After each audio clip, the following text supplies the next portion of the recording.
Critério Sustentável, o podcast para falarmos tudo sobre gestão pública e sustentabilidade.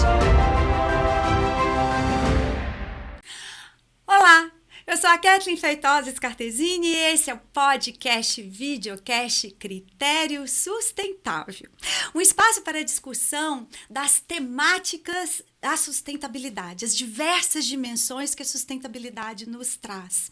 A dimensão social, a dimensão econômica, tributária, previdenciária, ambiental e por aí vai. A nossa mente é muito farta quando a gente fala de sustentabilidade. Eu estou aqui com a minha parceira Adriana Tostes, que vai me acompanhar hoje nessa entrevista, com uma pessoa que é, muito top. Esse momento, ele é fruto de um trabalho voluntário do grupo GPS, Gestão Pública e Parcerias Sustentáveis, que reúne pessoas interessadas nessa temática. A gente conta com o apoio de Kiko Scartesini e Omnivideo Produções. Kiko, um beijo para você, muito obrigada por você estar nos apoiando. Acesse as nossas redes sociais, balança o sininho, nós estamos no Instagram, no LinkedIn, no YouTube e se mantenha informado sobre todas as matérias, sobre os normativos que estão pulando por aí, né, com relação à sustentabilidade. E antes de mais nada, de cada gente começar a nossa entrevista, vou fazer a minha audiodescrição em respeito àquelas pessoas que têm uma dificuldade de visão. Eu sou uma mulher branca, com um largo sorriso no rosto, muito feliz. Estou com um blazer branco e uma blusa estampada, cabelos na altura dos ombros, olhos castanhos e uso, de vez em quando, ponho no rosto um óculos transparente. A nossa entrevista de hoje, como eu falei para vocês, é com o André Passos Cordeiro, presidente executivo da Associação Brasileira da Indústria Química, ABQUIM. André, antes de mais nada, antes de eu apresentar a sua mini bio, eu queria fazer um agradecimento especial a você, né, com todos os nossos ouvintes aqui, o nosso público, né? É a primeira vez que o presidente de uma associação vem aqui, então nós estamos extremamente agradecidas. Eu sei o quanto que a sua agenda é difícil, porque não foi fácil marcar e a gente se sente muito grata. Eu tenho certeza que essa entrevista vai ser maravilhosa. Pessoal, André atua no setor químico há mais de 17 anos. Vai fazer 20, né, André? Vou botar assim, vai fazer 20 anos. Sempre ocupando posições de liderança em diversas empresas do setor. Foi executivo da Inova, foi secretário municipal de orçamento da Prefeitura de Porto Alegre por mais de 10 anos. Meu Deus, como você dormia! Dormia pouco. E foi diretor da Companhia de Saneamento do Rio Grande do Sul. Tem uma vasta experiência com problemas que permeiam a temática do nosso podcast, né, e da temática da sustentabilidade nas suas as diversas perspectivas. É formado, graduado em Economia e mestre em Ciência Política. André Passos, muito obrigada. Eu estou muito agradecido de ter sido convidado para conversar com vocês. É um prazer imenso estar aqui. Antes faço eu a minha autodescrição. Eu sou um homem branco, uso barba, uso óculos, tenho cabelos curtos, estou vestindo um traje azul, meio xadrez, assim, né? Um xadrez pouco aparente e camisa branca. Então, é um prazer imenso estar aqui. Obrigado pelos elogios, já fiquei muito feliz. Tá? E a melhor parte do meu currículo não está aí. Eu sou casado há 23 anos e pai de um casal, João fofo. E Isabela. Ai, que delícia. E tem cachorro? Tenho cachorro, tenho um casal de cachorros. O Guri e a Flora. Ai, que delícia. Amiga, sua autodescrição e você segue daí. Ai, obrigada mais uma vez por estar aqui, esse é o convite, é sempre uma delícia, gratidão ao Kiko e ao nosso convidado de hoje, que a gente está muito curiosa para saber de algumas questões, porque o tema do programa de hoje é... Vamos falar sobre plástico, né? André, muito obrigada pela sua presença. E a ideia daqui é um bate-papo, então já vou começar por agora. Vou falar de mim. Eu sou uma mulher morena, os cabelos abaixo do ombro, escuros, olhos escuros, 50 a mais, sorriso largo também, adoro o que faço. E tô toda de branco hoje, para segunda-feira começar o dia em paz. André, já que a gente veio para cá para falar sobre plásticos, né? Esse é o tema do programa. A indústria plástica, a indústria química, perdão, tem um papel fundamental na economia circular, que é um tema que a gente está trabalhando bastante, né? Que é uma forma de você retornar, valorizar o produto ao final da sua vida útil e valorizá-lo a ponto dele retornar para a indústria como um insumo, uma matéria-prima. Mas o plástico, que é tão útil para o ser humano hoje em dia, né? Foi ao longo do tempo se desenvolvendo e se tornou um material tão útil para as nossas atividades diárias, ele tem um potencial poluente gigantesco também. E aí a primeira pergunta que a gente faz é o que a Abiquim tem feito para diversificar a matriz energética na produção desse material, no sentido de torná-la mais sustentável. Primeiro, é possível tornar o plástico mais sustentável? Eu gostei desse negócio de 50 a mais. Vou adotar para mim também. Eu tinha esquecido na minha descrição de falar que eu também sou 50 a mais. Esqueci. E vou começar a pagar todos os anos depois de 50. Vai ser exatamente, sempre 50 a mais, 50 50 a mais, 50 a mais. Então, assim, só para antes de a gente entrar exatamente na pergunta, eu vou dar um passinho atrás. O passinho atrás nós, na indústria química, fazemos as duas primeiras transformações das matérias-primas que vêm da natureza. Quais são, para chegar no plástico, né? Quais são as matérias-primas que vêm da natureza? Biomassa, né?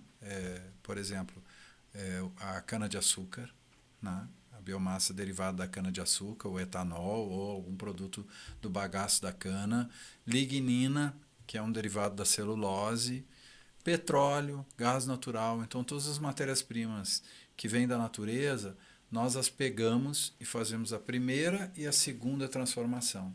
Depois da segunda transformação, essa matéria-prima lá que passou por esses dois processos é vendida para uma outra parte da cadeia produtiva industrial, que chama indústria de transformação do plástico. As duas primeiras etapas são as seguintes. A gente pega essa matéria-prima que vem da natureza, transforma num químico básico, como a gente chama, por exemplo, que tem um nome lá que chama eteno, e aí a gente transforma esse eteno num polietileno. Polietileno é uma resina, né? Resina, quando a gente criança, ou mesmo adulto, encosta numa árvore ou raspa uma árvore, e em geral sai uma seiva, né? Essa seiva esse líquido é o que a gente chama de resina. O polietileno, ou poliestireno, ou polipropileno, ou o PVC, que a gente conhece, que depois vai gerar os tubos de PVC, né?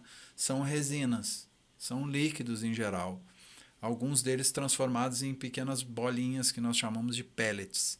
Então, em vez de estar na forma líquida, muitas vezes, né, essa resina vai estar numa forma sólida, concentrada, que a gente chama pellet, uma bolinha de polímero.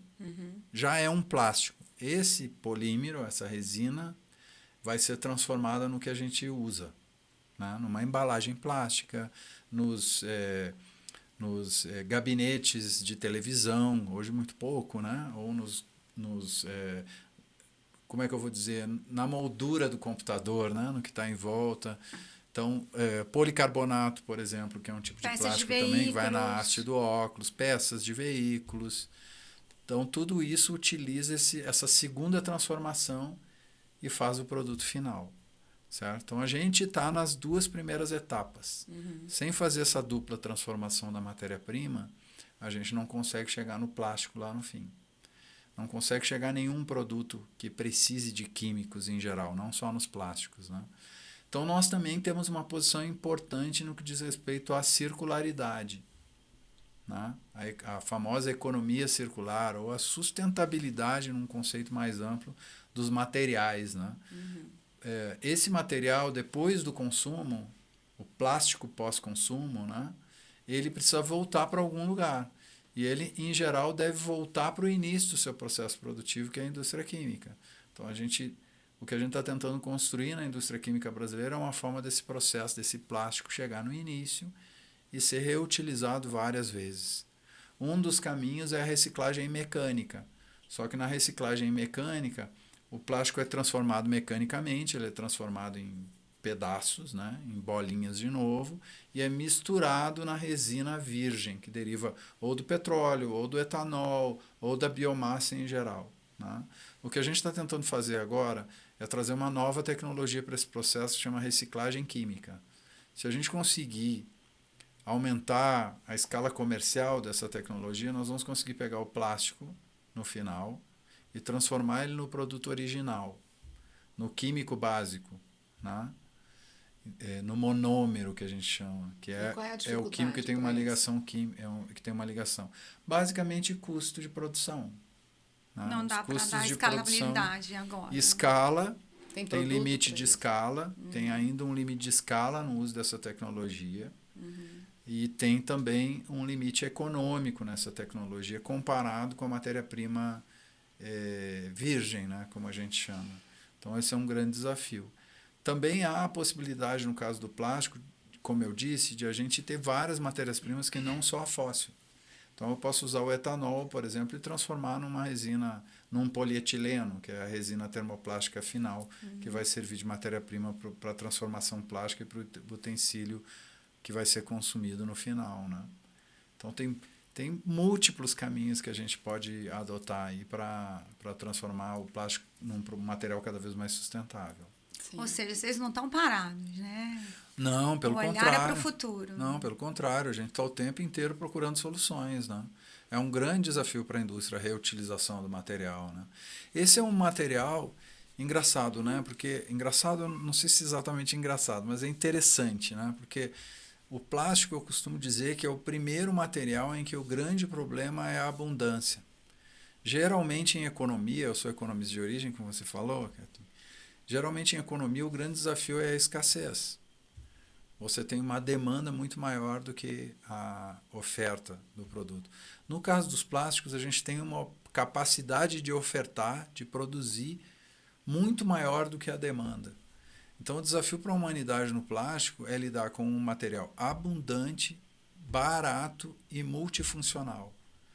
Então, uma das primeiras vezes que a humanidade se defronta com esse desafio. Ela se defrontava com o desafio da escassez e passa a se defrontar com o desafio da sobra, da abundância. Um material acessível,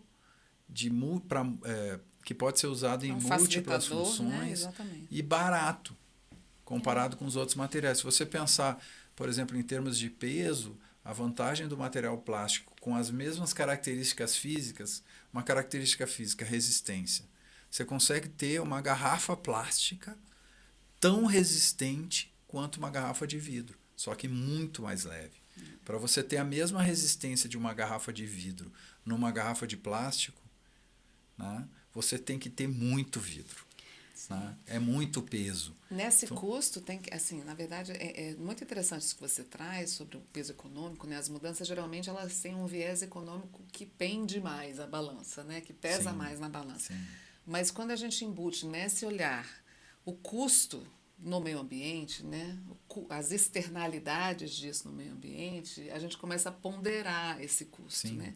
E é interessante saber que a indústria está caminhando nesse aspecto, porque senão fica só a vilã da história, claro. Né? Não dá para parar. Eu sou super otimista, eu sempre acho que a gente vai encontrar uma solução melhor do que a situação que a gente está hoje.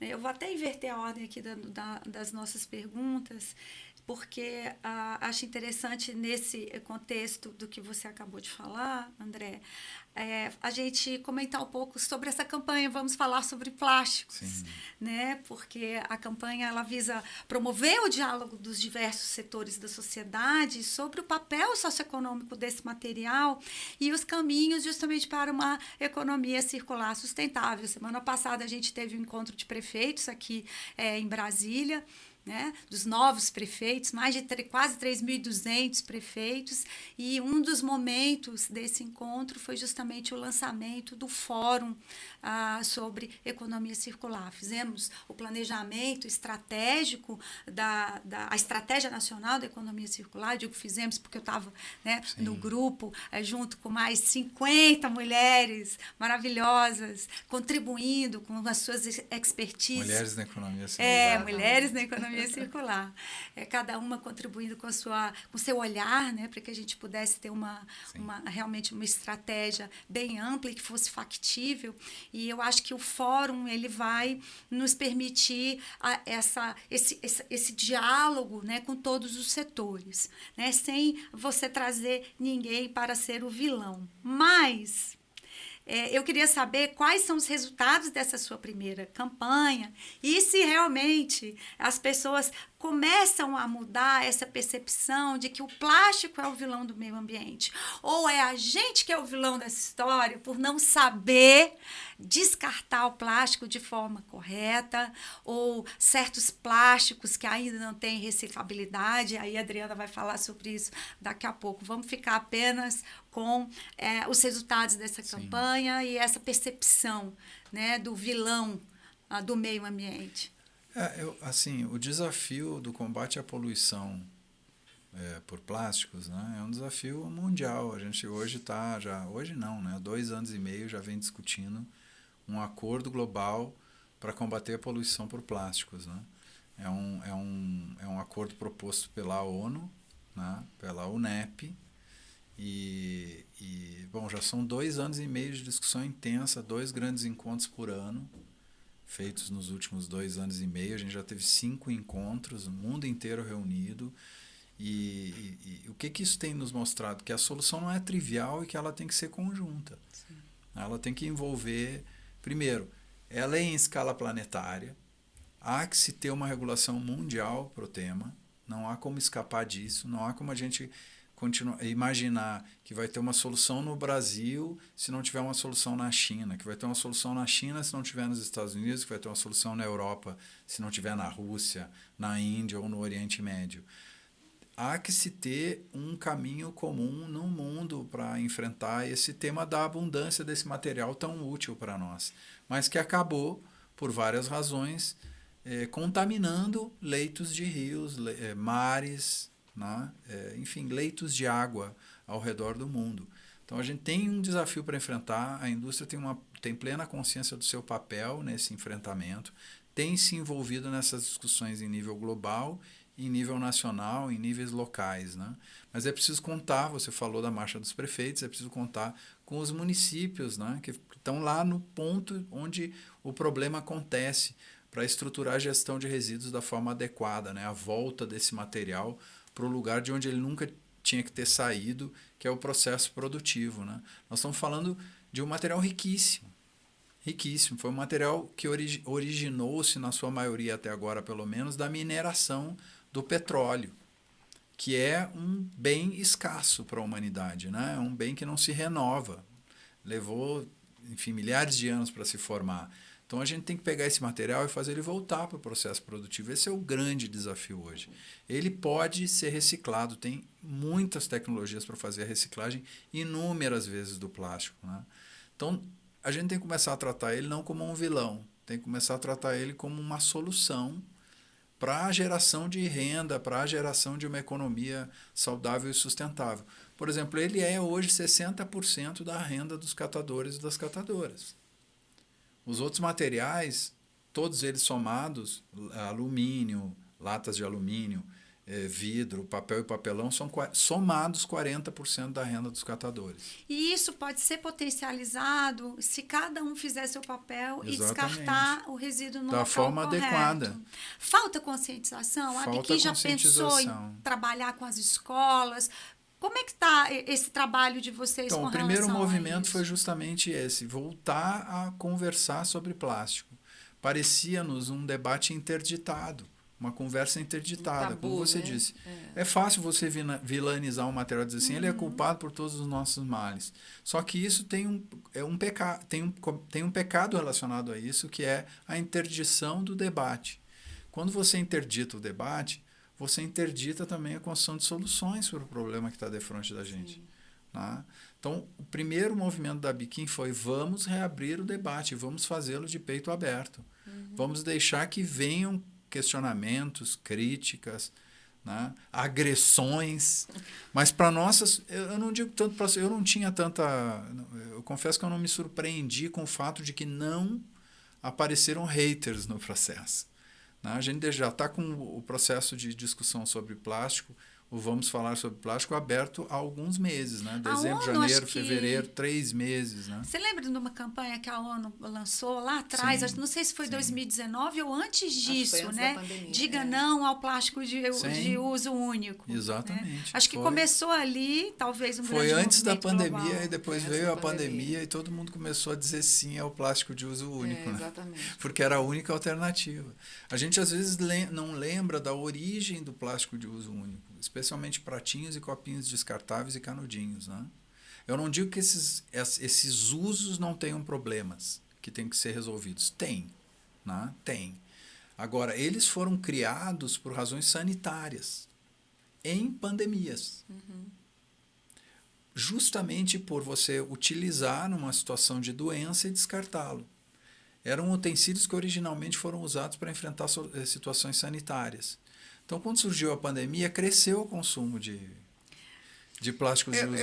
Eu fui chamado, enquanto a Biquim, inclusive, Catherine, a fazer doação para prefeituras, para estados, para hospitais, Sim, Eu para vou- abrigos, vou- né? vou te Na contar enchente aqui. do Rio Grande do Sul. sim.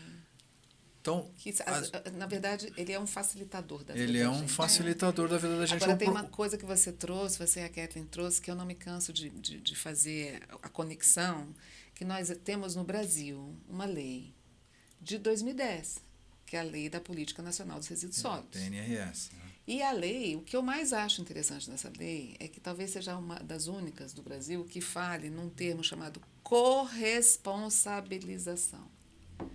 Corresponsabilidade. Então, assim, a lei, ela desenhou esse modelo que fala o seguinte: a indústria tem responsabilidade, o distribuidor tem responsabilidade, o comerciante tem responsabilidade, o cidadão tem responsabilidade, mas, acima de tudo, cada ente da federação, os subnacionais, as prefeituras, Tem os governos, responsabilidade tem a também. grande responsabilidade de fazer campanhas educativas, de estabelecer espaços para que as pessoas possam coletar e levar os seus resíduos.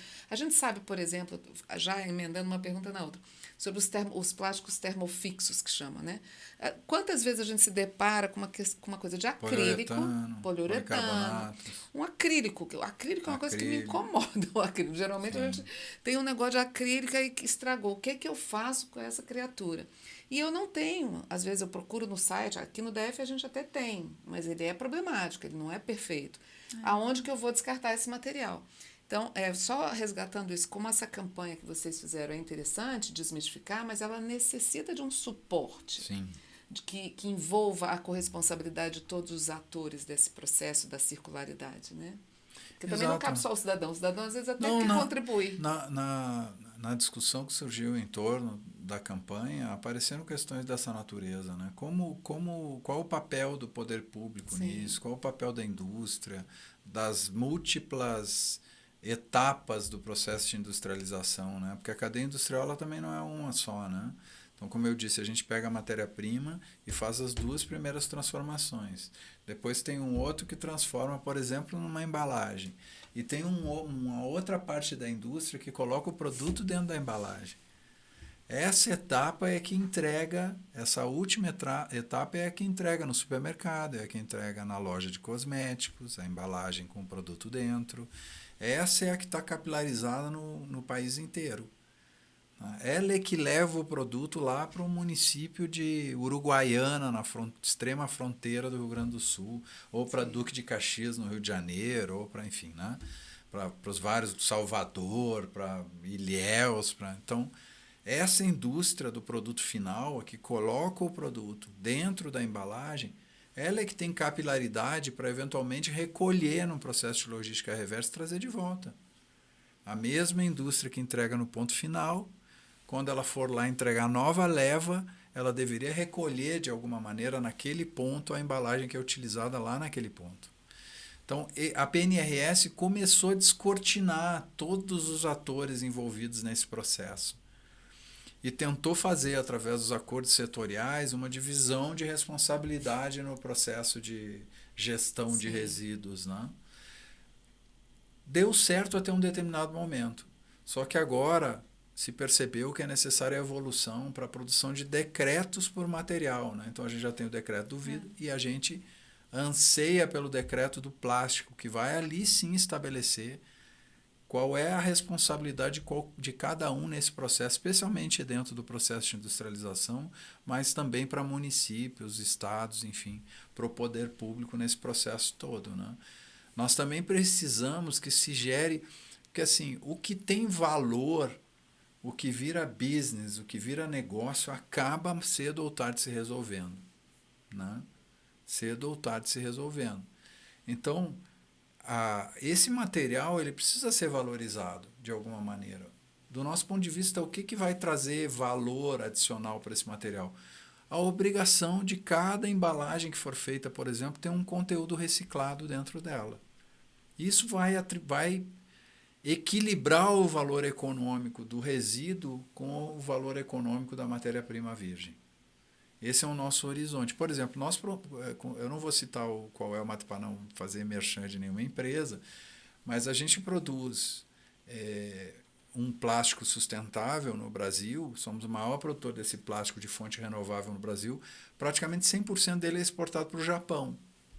Sabe por que 100% dele é exportado para o Japão? Porque o Japão tem uma política de compras públicas onde é obrigatório qualquer copinho plástico, qualquer bandeja plástica, qualquer coisa de plástico utilizado no poder público tem que ter um mínimo de matéria-prima renovável dentro. Isso fez com que a gente tivesse... Né? Exato. Então, 100% da nossa produção é exportada para lá. Porque o custo aqui para o mercado interno ainda deve ser alto, né? O Japão paga um prêmio por isso. O Ou Estado japonês paga um prêmio por isso. Né? Você vê que acaba sempre, assim, os mecanismos, eles são todos envolvidos. Viram um negócio. Por uma gestão. Na verdade, assim, o que eu falo... O produto não nasce aqui e acaba ali. Ele passa por um macrosistema que envolve vários atores e várias etapas que têm que ser desenhadas. O decreto está em andamento? E vários instrumentos de política pública que têm que ser combinados. Né? Exatamente. O decreto está em processo, a gente participou de uma consulta pública, depois participou de vários momentos de discussão com o governo federal, Ministério da Indústria, Ministério de Meio Ambiente, Casa Civil, e ele está em processo final de análise. Mas ele não vem como uma regulamentação da Lei 15.088, né? Ele vem como uma regulamentação da PNRS. Da Política Nacional de Resíduos Sólidos. Entendi. Então, ele é relacionado à PNRS.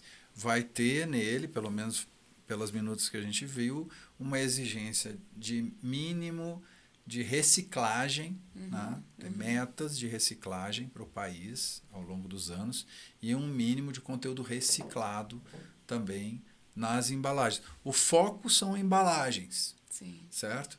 Mas a experiência das embalagens, que é uma boa parte do mercado de plásticos hoje, especialmente a que tem contato com alimentos, ela depois pode ser extrapolada, e a gente acha que deve ser extrapolada para outros setores, como o automobilístico, por exemplo, que consome muito plástico. É uma curva de aprendizagem. É uma curva de aprendizagem. O principal desafio são as embalagens. O principal desafio de logística reversa são as embalagens.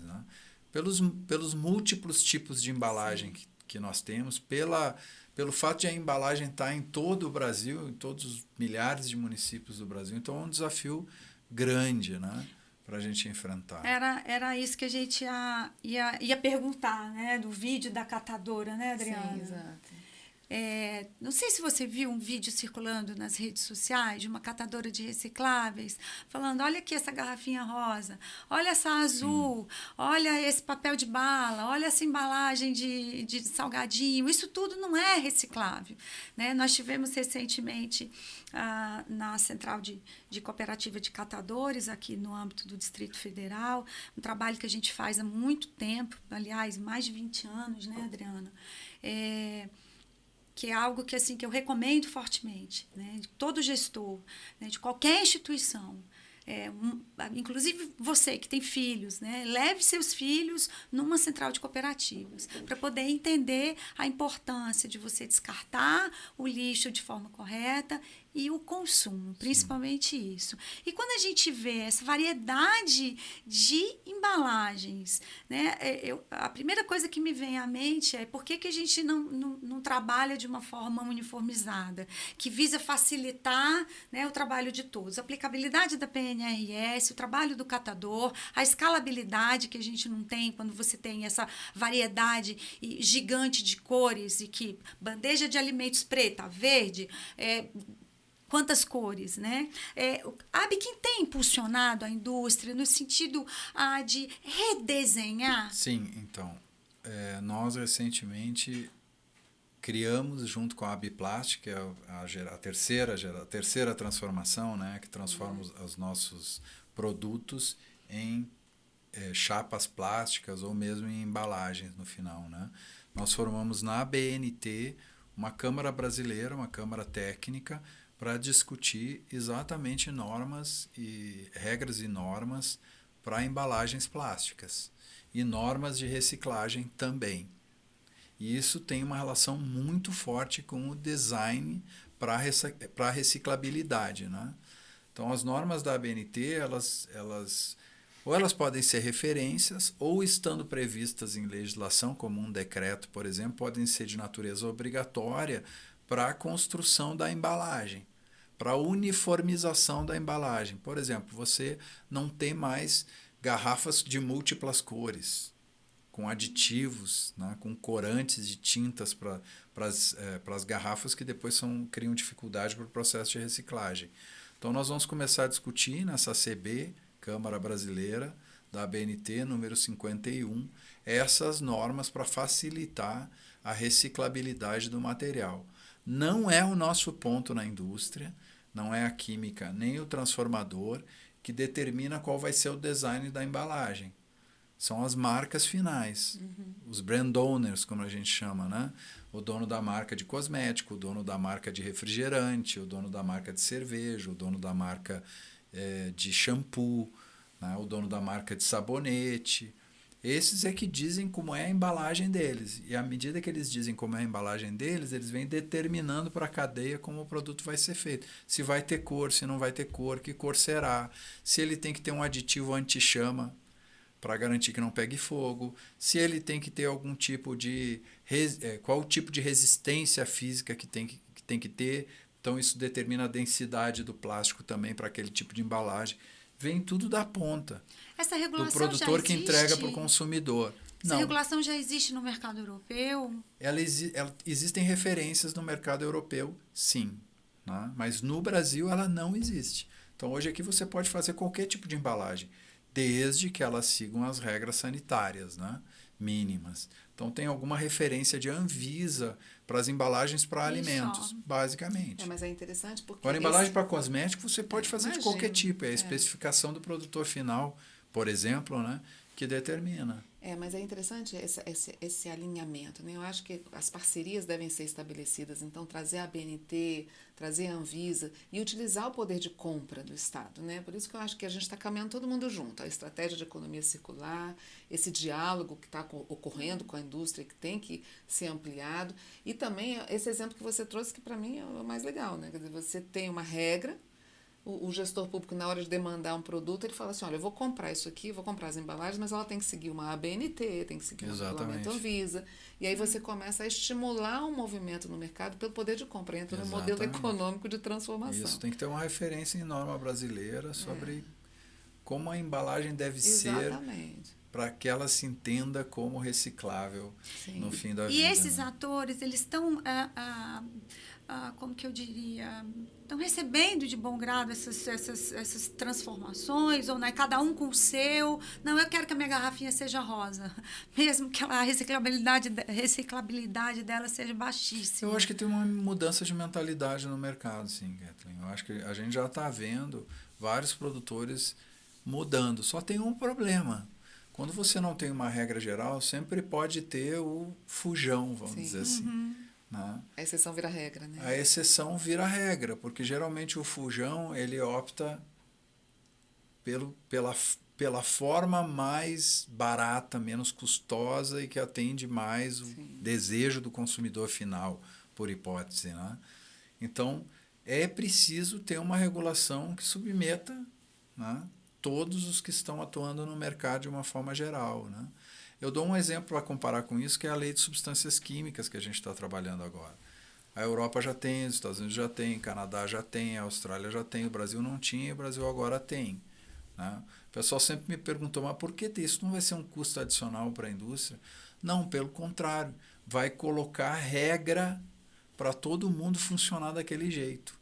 Vai evitar o fujão, né? É uma lei, a O gente que não até... faz da forma adequada. Então, nivela o as condições de concorrência no mercado e aí isso impulsiona a cultura correta de produção, né? Você está se referindo à Lei 1522, 15.022 de 2024. A gente até tem uma pergunta sobre ela, Pois não. que eu achei muito interessante, né, que a indústria química já deixou de ser uma indústria somente de base fóssil Exato. e está caminhando para a biomassa, e esse regulamento trata disso. Você já trouxe um exemplo bem clássico disso, né? Sim. Essa lei, você acha que a aplicabilidade dela já é imediata? Vai precisar Está em de um processo de amadurecimento? regulamentação, né? Então vai ter um mercado. tempo de regulamentação, aí, pelo menos 180 dias, talvez um pouco mais, né? Que é o que a lei prevê. E esse inventário são mais de 15... é necessário Mais fazer um de 15, inventário, são né? milhares de substâncias químicas, né? Tanto as que são feitas dentro do Brasil quanto as que são importadas. Né? Então, esse inventário prevê o cadastramento de todas as substâncias químicas que são consumidas no Brasil. Depois vai haver um processo, depois desse cadastro inicial, desse inventário, vai se identificar a classe de perigo, né? Há referências internacionais de classificação de perigo, uma que é utilizada amplamente é o GHS, né? Que é uma classificação global quanto a perigo de substâncias químicas, e depois vai se priorizar quais substâncias químicas, a partir desse ranking de perigo, devem sofrer uma análise de risco no uso, né? E essa análise de risco, a partir dos resultados da análise de risco, vão ter recomendações de mitigação do risco. Né? E aí é o que eu falo, né? A gente está muito focado no plástico. O plástico tem 5.000, 10.000 substâncias químicas dentro dele, dependendo da aplicação. Só que, com essa lei geral, você vai conseguir analisar todas as substâncias, independente do material que ela use. Se é um plástico, se é um alumínio, se é um vidro, se é um papel. Papel, alumínio, vidro, todo o material que você imagina tem químico. É impossível você produzir qualquer coisa sem algum tipo de tratamento químico. Então, às vezes, uma substância que você usa no plástico, ela é usada também para fazer o tratamento de um alumínio, é usada para fazer o tratamento de um papel. E o risco de uso dessa substância pode variar de acordo com o material que você usa. E você pode ter uma recomendação para cada classe de material em que essa substância química é utilizada. Nossa, um desafio de mitigação. Né? Então, assim, são análises combinatórias infinitas. Né? Então, é um desafio muito grande, mas é um desafio que também começo, né? vai nos ajudar no processo de criação de normas para reciclabilidade de plásticos. Então, nós vamos identificar quais são as substâncias químicas que estão dentro dos plásticos e conseguir identificar quais aquelas que dificultam ou eventualmente até facilitam o processo de reciclagem daquela embalagem ou daquela peça plástica. André, assim eu vou fugir um pouco do tema plástico, mas eu continuo na temática da nossa discussão aqui, que trata de regulação.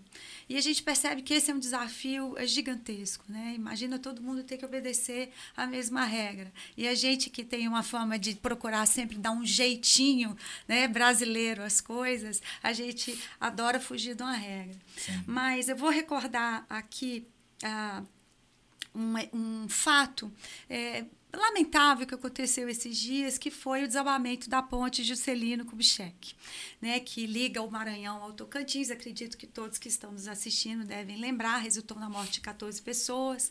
Né? E, além das consequências sociais e econômicas, evidentemente, porque aquela ponte fazia ali justamente, era um canal de passagem, né, de escoamento de produção, a tragédia ela evidenciou problemas estruturantes, como, por exemplo, o transporte de resíduos, né, perigosos que passavam pela ponte, e essa questão também não está regulada. né? Não.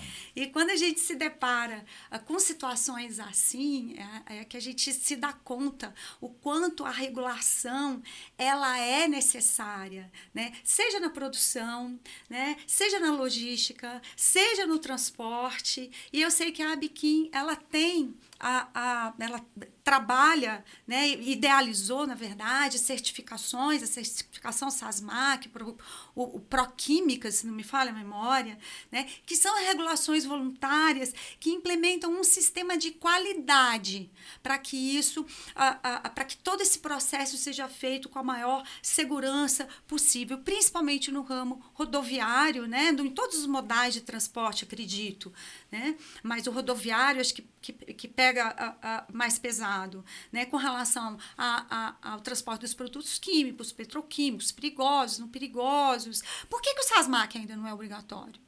Essa é uma boa pergunta. É um programa de classe mundial, né? A indústria química aplica. A indústria química tem autocertificação de transporte de cargas químicas no mundo inteiro, né? Porque uma parte considerável dos seus produtos tem risco, né? Tem risco de explosão, que é o mais conhecido, tem risco de agressão ao meio ambiente quando vaza, quando tomba uma carreta, tem risco de agressão à vida humana quando em contato. Às vezes tem produtos que não são feitos para o contato direto do ser humano, né? São produtos que você transporta ele e conecta direto numa planta produtiva sem qualquer contato com o ser humano. Ele circula em tubulações, em fornos, enfim, né? Uma inumerável quantidade de equipamentos sem que tenha contato com o ser humano.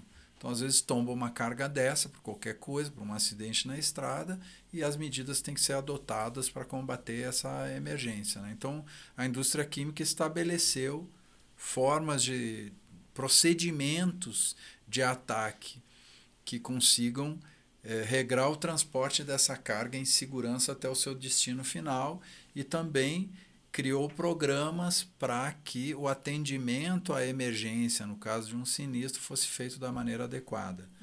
Um deles que você citou, o SASMAC, que trabalha na etapa preventiva. Então, é uma série de normas e procedimentos que ser seguidos pela empresa que produz, pela empresa que transporta, minimizam a chance de você ter algum tipo de acidente, seja na coleta do material, seja no transporte dele, seja na entrega dele, tá? Então, isso é o que o SASMAC faz.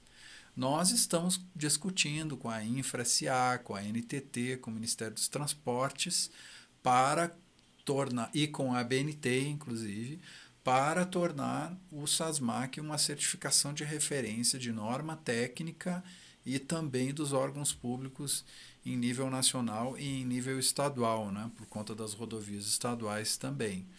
Então, o que a gente viu da implementação do SASMAC até agora é uma redução brutal dos acidentes em estradas relacionados a cargas químicas. Nós demonstramos isso para o Ministério dos Transportes, para a Infra e para a NTT. E a gente acha que se as entidades federais, estaduais e locais adotarem esse programa, elas vão ajudar ainda mais a fazer a diminuição do risco de acidente nas nossas estradas. O mesmo vale para o atendimento de emergência. Então, se a gente tornar esse programa que nós temos, que é o Proquímica, né, como uma referência, como um programa de existência obrigatória para atendimento, né? Quer dizer, quando aconteceu o acidente, tiver o acionamento desse programa, ele estiver ali disponível para o transportador, inclusive ele seja de uso obrigatório pelo transformador, a gente também vai ter um atendimento à situação de sinistro muito mais eficiente e generalizada. Então, a nossa luta é para que isso se dê. Lá fora, essa regulação ela já é obrigatória. Já há instrumentos regulatórios que transformam o atendimento desses programas de forma mais obrigatória, né? Mais está presente na regulação de vários mercados. Então, nós queremos ver isso aqui no Brasil Como também. gestor precisa estar atento a essas questões, né? A indústria, todos que estão presentes nessa cadeia, né? Porque se eu exijo isso de uma transportadora que está levando o meu produto, eu também estou contribuindo para a sustentabilidade toda do sistema. O que a gente fez foi acidente. todas as empresas que são associadas da Biquim, todas as químicas, elas exigem na contratação dos seus transportadores o certificado SASMAC. Então, a empresa não consegue hoje nem assinar um contrato de transporte de carga química sem que ela apresente a certificação. Faz parte, deve compor até a gestão de riscos do negócio. Compõe a gestão de risco do negócio. De integridade, exatamente. ética, tem efeito em reputação, portanto, tem um efeito intangível na marca, né, todo mundo ganha.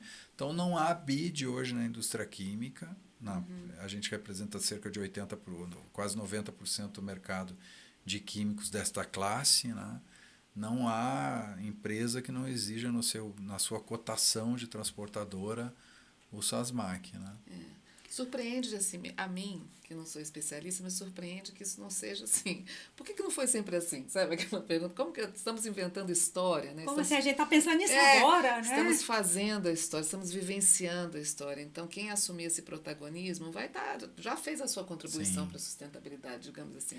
Quando se pensa em saúde humana, esses exemplos todos que você trouxe, é tão fundamental, né? A gente trata de sustentabilidade, parece uma coisa muito etérea, muito subjetiva. Ela tem aplicabilidade nessas é bem concreta, bem prática. É muito concreto e prático. E é para a gente não ficar na superficialidade do debate, né? Tem uma pergunta que a Kathleen vai falar da lei da importação, mas eu queria entender, nesse processo todo, como é que está a parceria que vocês fizeram com as cooperativas? Recentemente, né, no encontro dos catadores e catadoras de material reciclável em São Paulo, a Biquim fechou um termo de cooperação com as cooperativas. Acredito também que para unir esforços e ouvi-los, porque eles têm a prática, né, da reciclabilidade. Como é que está isso? Olha, nós firmamos o acordo de cooperação em dezembro, né, no início, nas primeiras semanas, acho que foi a primeira semana. Expo Catadores foi já quase parece um século, né? Parece. O tempo está voando. Foi em dezembro, né, dia 19 de dezembro, se não me equivoco, né, quase no Natal. E a gente está avançando na definição de projetos relacionados ao nosso plano de trabalho. Nós queremos fazer projetos concretos com os catadores, né? Que tenham início, meio e fim, né? E que entreguem mais renda ainda para os catadores e ajudem a estruturar melhor ainda o processo de logística reversa, de transformação do resíduo em produto novamente, né?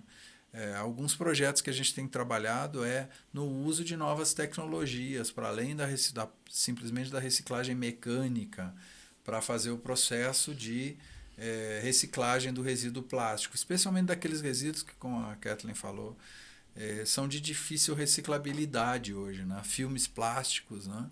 Filmes plásticos de multicamadas. Né? Para eles, como não tem valor comercial, para eles vira rejeito. Exatamente, né? Acaba virando um rejeito. Então, nós estamos tentando encontrar tecnologias que consigam processar esse plástico, né? Plásticos compostos, né? Compostos de mais de um tipo de plástico, às vezes de mais de um tipo de material, com materiais além do plástico, misturados, né? É de difícil separação, né? Alguns resíduos ficam misturados e você não consegue utilizar. Existe tecnologia para fazer esse processo de reciclagem de uma maneira mais assertiva, mais eficiente, né? Então, nós queremos casar isso com a experiência, com a expertise dos catadores no processo de separação do resíduo, de tratamento inicial do resíduo, né? E, ao mesmo tempo, agregar valor no que eles vendem. Sim, né? sim. Fazer a inclusão produtiva, né? Fazer a inclusão produtiva, exatamente. Né? Mas que bom, de mãos dadas. Promover o desenvolvimento nacional sustentável, exato. Né? Olhando para todos os atores dessa cadeia. Isso, o nosso papel é juntar os diferentes atores da cadeia. Por exemplo, um detentor de tecnologia disruptiva, um estruturador de cadeia de logística reversa, né? Um grande separador de resíduo, uma grande cooperativa, quer dizer, o papel da Biquim, e um grande off-taker, né? Um tomador de produto no final do processo. Né? O mercado Um requer produtor isso, químico né? de grande escala, por exemplo, um cara que quer o resíduo transformado para colocar no seu forno, né? Só para usar aqui, né? E a partir daí colocar o processo em produção de novo, né? Então, se você conseguir conectar esses vários atores e ao final, por exemplo, produzir um óleo que vai poder voltar de novo para uma grande central petroquímica, como uma matéria-prima como o petróleo, nós já vamos ter ganho a semana, né? Para mim parece música, você falou. Eu já consigo pensar como seria Então a gente está maravilhoso. tentando conectar Sim. os diversos atores nesse processo. O principal objetivo da Biquim é aumentar a produção de produtos químicos no Brasil. A gente não quer que essas soluções para resíduos que se deem dentro do nosso país acabem resultando em uma matéria-prima que vai agregar valor na Alemanha, nos Estados Unidos, na China ou em qualquer outro país. A gente quer que todas as etapas derivadas da volta do resíduo ao processo produtivo, na medida do possível, se deem dentro do nosso país para agregar valor, gerar renda aqui. Essa é a inteligência do negócio. Exato. Né? O Brasil que tem um potencial gigante, ter esse tipo de pensamento, para mim, por isso que eu falo, parece música, né? Como é que a gente até então não fez isso? Um pouco do que eu legal. falei do Japão, né? Exato. É muito, muito legal. É importante a gente exportar o produto que a gente faz no Brasil, né? Mas por que a gente não consegue fazer com que mais uma etapa de agregação de valor se dê dentro do nosso país? Esse é um dos desafios que a gente tem, cobrir todas as pontas para que o processo circular se dê inteiramente no território nacional. Isso para nós é porque a gente acha que aí sim a gente vai estar aproveitando toda a potencialidade que o Brasil tem nessa economia. Muito legal. André, a gente está quase chegando no final da nossa entrevista. Que papo gostoso, mas eu não pena. posso deixar de perguntar sobre o decreto 15.088 de 2025, que muita gente ainda não conhece. Essa lei é recentíssima, alterou a Política Nacional de Resíduos Sólidos e proíbe a importação de resíduos sólidos e rejeitos, inclusive com relação aos derivados de papel, plástico e outros materiais. Qual o impacto dessa norma para a indústria química do plástico e quais os efeitos positivos que você vislumbra diante desse contexto que nós acabamos de falar, do envolvimento de vários atores, né, com relação à responsabilidade, à economia circular, enfim, todo esse processo, esse combo, eu diria. A gente tem que ter, primeira observação que a gente tem visto, né? Entre a intenção do legislador e o fiscal que aplica a norma, há uma distância muito grande, né? Então, a gente já tem identificado alguns casos problemáticos de leitura desse decreto lá na ponta, né? E confundindo o plástico pós-consumo tratado, limpo, transformado num flake, por exemplo, com o resíduo in natura. Tá? Então, primeiro problema, a regulamentação desse decreto. Que precisa sair, que ainda precisa não saiu. sair. Só que como a lei é, em certa medida, autoaplicável, a fiscalização já está aplicando na ponta. Então, está criando alguns problemas ainda pontuais, mas alguns problemas de interpretação lá na ponta por ausência de regulação. Né? Eu também vi um problema que é a mudança. Né? A lei que foi criada acabou mudando o artigo da PNRS que falava sobre produtos perigosos. Ficou sem. Né? Claro, a gente ainda pode remeter o Acordo de Basileia nessa referência, mas ficou sem previsão, né? Porque ele simplesmente desapareceu o tratamento na lei para a importação de resíduos perigosos. Né? Então, o segundo problema sobre o qual a gente vai ter que se debruçar. Né? Eu acho que o Brasil já tem um grande desafio, que é processar os seus resíduos. Né? O Brasil, se conseguir processar o seu legado presente em aterros sanitários e mais o que a sua economia gera a cada ano, já vai ter resíduo para reciclar, para gerar uma economia circular, uma economia altamente potente nesse campo de atuação. Né? Então, enfim, a gente ainda não conseguiu enxergar os danos imediatos dessa regulação, nem os benefícios que ela pode trazer no curto prazo, né? Tem que avaliar. Os catadores não seriam uma camada da sociedade que seriam beneficiados Sem dúvida nenhuma. com o decreto? Sem dúvida. Com o decreto, não com a Precisam lei? de suporte, né, André? Precisam de suporte. Eu acho que o Brasil não tem necessidade de fazer importação de resíduo Exato, in natura. exato. Então, Que assim, bom ouvir isso! A Biquim tem uma posição que ela já externou, inclusive, para associados seus, né? De que, do nosso ponto de vista, o resíduo que se produz dentro do Brasil já é suficiente para gerar uma economia do resíduo, uma economia circular a partir do resíduo dentro do Brasil. E a reciclabilidade Então, nós ainda é não muito baixa. incentivamos o comércio internacional de resíduos. Nós incentivamos soluções locais para a reciclagem de resíduos, né? Claro que existem grandes desafios, como, por exemplo, as ilhas, né? As ilhas, que consomem e acumulam resíduos de plásticos muitas vezes além da sua capacidade de processamento, né? Agora, no Acordo Global, por exemplo, existe a previsão de financiamento de infraestrutura de reciclagem, inclusive nesses locais, para que esse resíduo seja processado lá, né? E aí você não vai ter mais o resíduo in natura, você vai ter o resíduo processado, limpo, tratado, que pode ser exportado e transformado como matéria-prima aí no país, no Brasil, por exemplo, nos Estados Unidos ou na Europa, né? Agora, hoje nós não enxergamos a menor necessidade de ter um comércio de resíduo in natura no mundo. Né? Não vemos esse mercado como um desafio central. A gente precisa resolver os nossos Precisa problemas, resolver o nosso né? problema, a gente precisa criar o nosso mercado. E o grau de reciclabilidade no Brasil ainda é muito pequeno, né? Com exceção de Exato. alguns itens. A gente precisa avançar muito. Tem muito o que avançar, né? Embora, se você considerar o nível de reciclagem, por exemplo, de partes e peças de automóveis, você suba muito Tem no nichos, material. né? Né? Alumínio, automóvel, mas assim, a gente Tem alguns problemas nos índices que a gente calcula para conseguir alcançar qual é o volume de plástico efetivamente reciclado no Brasil, né? Geralmente você compara, por exemplo, para fazer um índice de reciclagem, o plástico que sai da embalagem e volta para a embalagem. Né? Aí você não enxerga o plástico que sai da embalagem e vai para uma peça de automóvel, por exemplo. Não, essa exato. Então, os índices hoje em média em torno de 23% a 25% de reciclagem do plástico, né? Se você considerar essa transição de um mercado por outro, certamente esses índices são bem maiores do que a gente imagina, né?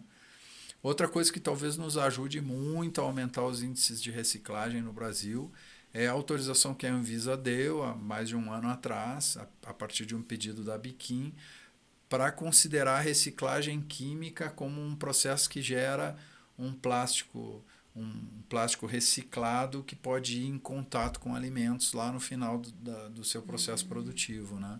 Então, à medida que você ia falando, eu ia pensando era um grande desafio no mercado de embalagens, porque na indústria alimentícia você tem um grau de contaminação orgânica muito alto, né? Então, polietileno, polipropileno, poliestireno, PVC, né, filmes de uma maneira geral desses produtos, eles não podiam voltar para o mercado de alimentos, que é um grande mercado, né? Hoje, se eles passarem por um processo de reciclagem química, pela rota tecnológica da pirólise, onde você tem a transformação do plástico de novo numa matéria-prima original, e ele passa pela medição de contaminação que uma nafta petroquímica lá na origem virgem passa. Então, se você verificar que os níveis de contaminação são iguais aos da matéria-prima virgem, você faz voltar ele ao processo de produção e pode reutilizar para uma embalagem de alimentos de novo, né? Recentemente, uma marca, inclusive, divulgou que um dos seus chocolates usa plástico reciclado através de reciclagem química, tá? Então, isso abriu todo um horizonte, todo um mercado para se estruturar no Brasil, no mercado de alimentos, né, de embalagens para alimentos. Então, isso certamente vai ajudar a aumentar exponencialmente essa taxa de reciclagem no nosso país, né? Nossa, muito legal, né? Como como é complexo, como é muito técnico, mas ao mesmo tempo como é interessante ver que a indústria está atenta a isso, até porque eu acho que a própria sociedade tem exigido isso cada vez mais, Sim. né? A sociedade tem recusado. A gente percebeu isso, por exemplo, nos órgãos públicos.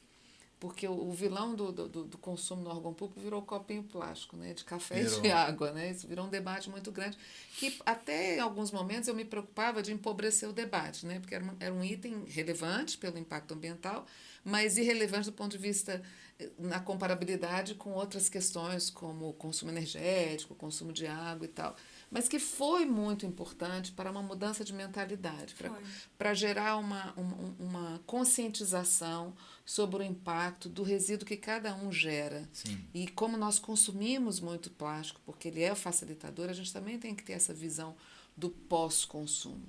É uma aula, né, Keke? Uma aula enorme. Eu ia contar esse fato lá atrás, quando a gente estava falando justamente sobre esse ponto.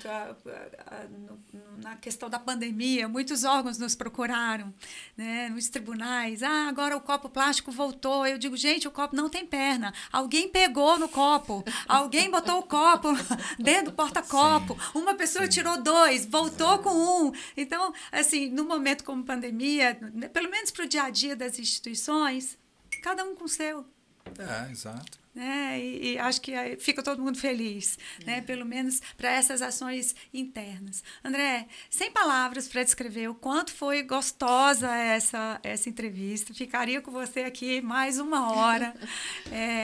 Foi muito enriquecedor. Eu espero que os nossos gestores, aquelas pessoas que estão nos assistindo, né, tenham ampliado seus horizontes. E eu queria te pedir para você deixar um recado para o gestor público que está nos assistindo, com relação a essa responsabilidade compartilhada de cada um. Em primeiro lugar, como eu disse no início, o prazer é todo meu, estou à disposição de vocês, eu adoro esses momentos, são momentos assim de paz, numa agenda extremamente agitada, né?